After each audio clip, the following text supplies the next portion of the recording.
अस्सलामुअलैकुम व्यूवर्स, कैसे हैं आप सब। उम्मीद करती हूँ कि आप साथ खैरियत के अपने अपने घरों में अपनी फैमिली के साथ खुश व आबाद होंगे। दुआ है पाक परवरदिगार से कि वो हमें हासनों के हसद से अपनी पनाह अता फरमाए, आमीन। आज मैं आपके लिए जो रेसिपी लेकर आई हूँ ये मेरे ख़ास तौर पे उन व्यूवर्स के लिए है जो मीठे के बहुत शौकीन हैं और अक्सर घर में बेकिंग वगैरह भी करते रहते हैं। जी हाँ, मैं बात कर रही हूँ कंडेंस मिल्क की।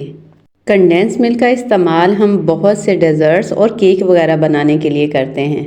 वैसे अगर देखा जाए तो कंडेंस मिल्क हमें मार्केट से भी बड़ी आसानी से मिल जाता है, लेकिन होता यह है कि बाज़ार से जो हम कंडेंस मिल्क ख़रीदते हैं इसका एक छोटा सा टिन भी हमें 250-300 से कम का नहीं मिलता, जबकि इसके बरक्स हम सिर्फ 2 इंग्रेडिएंट्स को इस्तेमाल करते हुए कंडेंस मिल्क को बड़ी इजीली घर में तैयार कर सकते हैं। घर में बनाया जाने वाला कंडेंस मिल्क एक तो हमें बहुत सस्ता पड़ता है, दूसरा ये क्वालिटी के हिसाब से भी बेहतरीन होता है। तो चलिए जल्दी से ये कंडेंस मिल्क की इजी सी रेसिपी शुरू करते हैं।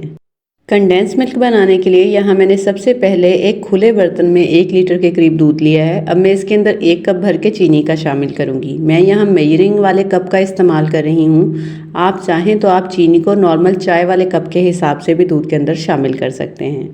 बस अब इसके अंदर कुछ मज़ीद शामिल नहीं करेंगे, सिर्फ इन 2 इंग्रेडिएंट से हम कंडेंस मिल्क बनाकर तैयार करेंगे। लेकिन ये ज़रूर है कि कंडेंस मिल्क बनाते वक्त हमें 2 चीज़ों का बहुत ख्याल रखना है। एक तो हमने चूल्हे की फ्लेम को बिल्कुल लो रखना है, दूसरा हमने इसमें मुसलसल चम्मच चलाते रहना है। इससे हमारा जो कंडेंस मिल्क है वो बहुत ही स्मूथ और लम्स फ्री बनेगा।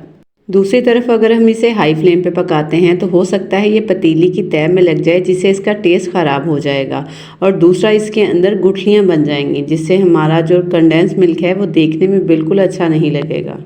अब हम इसमें मुसलसल चम्मच चलाते हुए इसे तकरीबन 20 से 25 मिनट तक पकाएंगे और 20 से 25 मिनट तक पकाने के बाद आप देखेंगे कि ये अच्छी खासी थिक फॉर्म में आ जाएगा। अगर आप थोड़ी ज़्यादा मिकदार में कंडेंस मिल्क बनाकर तैयार करना चाहते हैं तो आप यहाँ 1 लीटर के बजाय 2 लीटर दूध का इस्तेमाल करें और चीनी की मिकदार को भी डबल कर दें। बिल्कुल इसी तरह आप इस रेसिपी को हाफ़ करते हुए हाफ़ लीटर दूध से भी कंडेंस मिल्क बनाकर तैयार कर सकते हैं। यहाँ दूध को पकते हुए तकरीबन 20 मिनट हो चुके हैं और आप देख सकते हैं कि ये दूध काफ़ी गाढ़ा हो गया है।